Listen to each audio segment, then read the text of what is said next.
Hello students. आज इस video के अंदर हम बात करने वाले हैं हैंडीकैप एंड डिसेबिलिटी के बारे में। ठीक है, तो सबसे पहले एक जनरली इंट्रोडक्शन की अगर हम बात करते हैं कि हैंडीकैप क्या होता है, डिसेबिलिटीज़ किसको बोलते हैं, तो सबसे पहले हम बात करते हैं डिसेबिलिटी की क्या होती है। तो डिसेबिलिटी मीन्स जैसे मान लो कोई नॉर्मल कंडीशन के अंदर पर्सन एबल होता है चलने में। ठीक है, वो मूवमेंट कर सकता है, तो वो क्या है, नॉर्मल पर्सन, उसके अंदर ऐसी एबिलिटी है कि वो चल सकता है, मूवमेंट कर सकता है। बट अगर वही पर्सन अगर मूवमेंट नहीं कर सकता है, कंप्लीटली चल नहीं सकता है, तो वो के पर्सन कैसा है, डिसेबल पर्सन है चलने में। ठीक है, तो उसके अंदर कैसी कंडीशन डेवलप होगी, डिसेबिलिटीज डेवलप होगी उसके अंदर। ठीक है, तो वो कहलाएगी डिसेबिलिटी। हैंडीकैप की हम बात करें तो जैसा कि यहाँ पर लिखा हुआ है, disadvantages for a given individual. ठीक है, किसी इंडिविजुअल का डिसएडवांटेज, डिसएडवांटेज क्या होगा, उसकी डिसेबिलिटी। तो किसी इंडिविजुअल का डिसएडवांटेज जिससे कि क्या होगा, वो अपनी फुलफिलमेंट्स पूरी नहीं कर सकता है, अपना रोल नहीं निभा सकता है जो कि एक नॉर्मल इंडिविजुअल कर सकता है। ठीक है, जैसे कि हम फॉर एग्जांपल बात करें, कोई पर्सन है वो क्या करता था, ऑटो चलाता था। ठीक है, अब ऑटो चलाकर वो क्या करता था, अपनी फैमिली की फुलफिलमेंट्स जो नीड्स थी, बेसिक नीड्स थी, वो पूरी करता था। ठीक है, अपना रोल अच्छे से निभा रहा था। अभी क्या हुआ, उसका एक्सीडेंट हुआ। एक्सीडेंट्स होने की वजह से उसके दोनों जो इंजरी होगी पैरों के अंदर, व्हील चेयर पर आ गया वो, जिससे कि क्या हो गया, वो डिसेबल्ड हो गया, चलने में मूवमेंट नहीं कर सकता। अब इससे क्या होगा, वो ऑटो नहीं चला पाएगा, जिसकी वजह से वो क्या होगा, अपनी फैमिली की फुलफिलमेंट्स जो बेसिक नीड्स थी, होम शेल्टर फूड, वो पूरा नहीं कर सकेगा, अपना रोल नहीं निभा पाएगा। तो वो पर्सन क्या कहलाएगा, हैंडीकैप्ड पर्सन। और इस कंडीशन को क्या बोलेंगे, हैंडीकैप। ठीक है, जैसे कि कोई भी इसके अंदर लिखा हुआ है, एनी रेस्ट्रिक्शन, कोई भी ऐसा रेस्ट्रिक्शन और लैक ऑफ एबिलिटी। ठीक है, जिससे कि क्या होता है, कोई पर्सन अपनी एक्टिविटी परफॉर्म नहीं कर सकता है जो कि किसी इंडिविजुअल के लिए नॉर्मल होती है। ठीक है, अब हम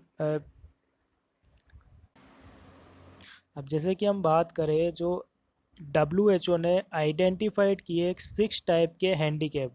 ठीक है, कौन कौन से होते हैं। सबसे फर्स्ट अगर हम बात करते हैं यहाँ पर लोकोमोटर हैंडीकैप की, तो लोकोमोटर सिंपली हम बोल सकते हैं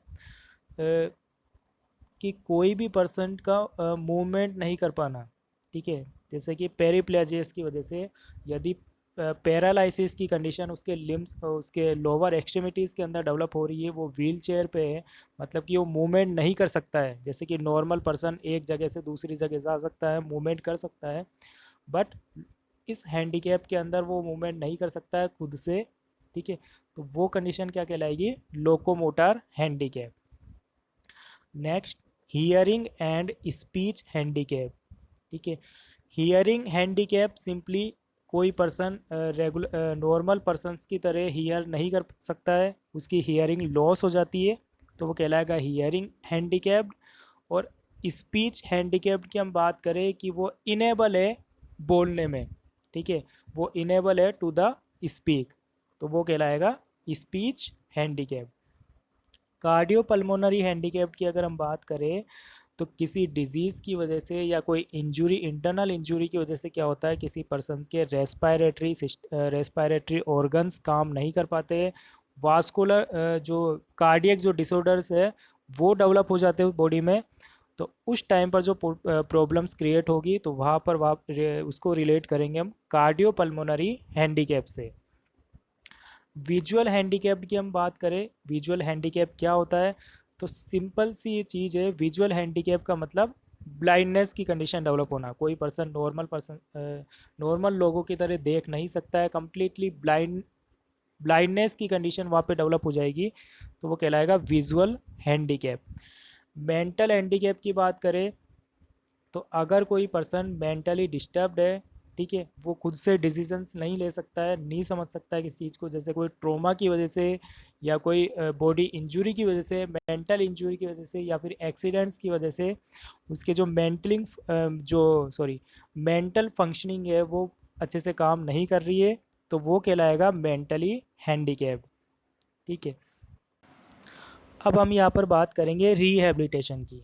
ठीक है, तो रिहैबिलिटेशन का मतलब क्या होता है, एक तरीके प्रोसेस जिसके अंदर किसी हैंडीकैप्ड या फिर डिसेबल पर्सन को, जो डिसेबल पर्सन की जो फंक्शनिंग है उसको रीस्टोर किया जाता है, एनहेंस किया जाता है, मतलब कि बढ़ाया जाता है। ठीक है, जैसे कि उसको साइकोलॉजिकल सपोर्ट देना। ठीक है, तो वो क्या है, एक तरीका rehabilitation, enhance and restore functional ability and quality of life. ठीक है, फंक्शनल एबिलिटी को रीस्टोर करना, उसको एनहेंस करना मतलब कि उसको बढ़ाना, विद द जिसके साथ में ये प्रॉब्लम है, जो फिजिकल कोई इम्पेयर्ड है या फिर डिसेबल्ड है। ठीक है, उसकी फंक्शनिंग एबिलिटी को बढ़ाना, उसको एनहेंस करना, उसको साइकोलॉजिकल सपोर्ट देना। ठीक है, और जो कंडीशन है उसको प्रिवेंट करना, तो वो प्रोसेस कहलाएगी रिहैबिलिटेशन की प्रोसेस।